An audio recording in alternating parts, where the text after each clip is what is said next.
Hey friends, welcome back to the channel. Today's video, I'm gonna try to talk fast and keep it short. And I'm gonna give you 3 reasons why I'm not buying another Honda, and I don't think you should either. And then at the end, I'll tell you the main reason why I think people are still buying Hondas. I've kind of turned into a car nerd here, especially with Toyotas and Hondas, and maybe a couple other makes, but especially those two. And I've given advice to like several coworkers. They listen to my advice, test drive Hondas and Toyotas. They end up buying Hondas at least some of the times. I'll tell you why. All right, so let's start with the why not Honda anymore. Through the years, I've been a big fan of Honda. You're looking at my Honda Pilot right here. This is an 07, kept it for 14, 15 years, over 100,000 miles. It was an absolute great vehicle.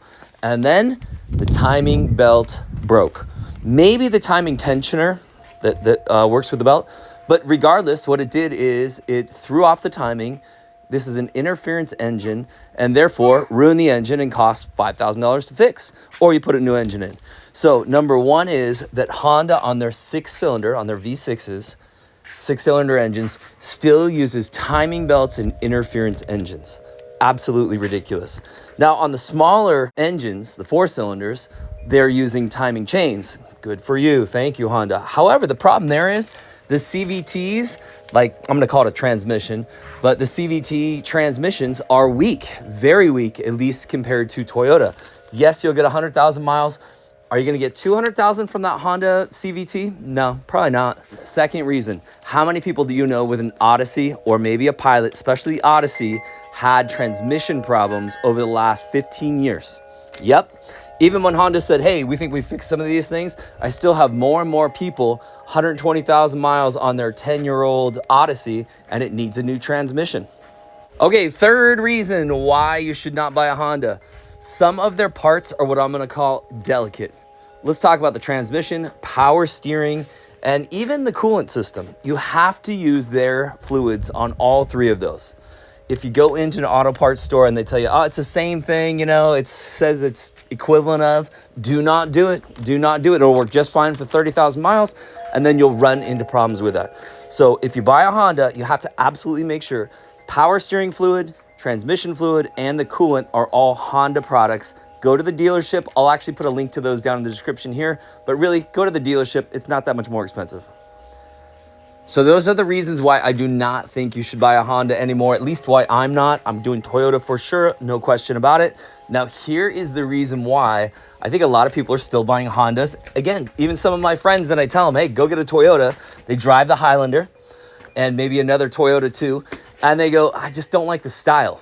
And that's where Honda beats Toyota hands down. If you go look at some of Honda's products, they look cool, cooler than Toyota, at least in my opinion. I think they possibly handle better and maybe just in general, a little bit better style, more stylish. So Honda, you win in that category or those categories.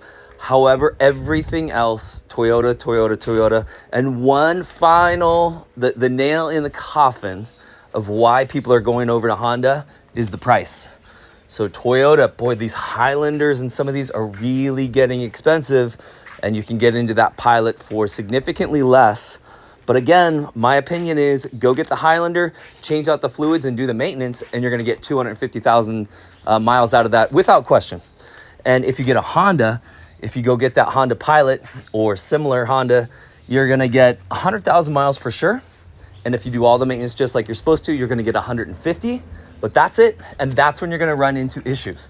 Transmission maybe, CVT, something along those lines that's significant, right? Now, any car, you can make it last forever. You really can. I mean, cars are just a whole bunch of parts. But I'm just saying, at about 150,000 miles with a Honda, even if you take care of it, you're gonna have to start changing out some parts. Maybe you get unlucky and that timing belt you put in, it has 60,000 miles on it and it breaks, or maybe the tensioner doesn't do its job correctly, it fails, and now you've got an interference engine and you've damaged the engine, which costs $5,000. The reason I say this one is that's what happened to me and the Pilot you're looking at right now. Hey friends, I hope today's video helped you out. Maybe you have your own opinions on this. You're either gonna love what I'm saying and agree, or you're gonna disagree and tell me I'm a total moron. That's all right. Put it down in the comments down below. But if you appreciate me making these videos, give me a thumbs up. and then you can let me know I'm a knucklehead or not down in the comments down below. Hey friends, like, subscribe. We'll see you next time.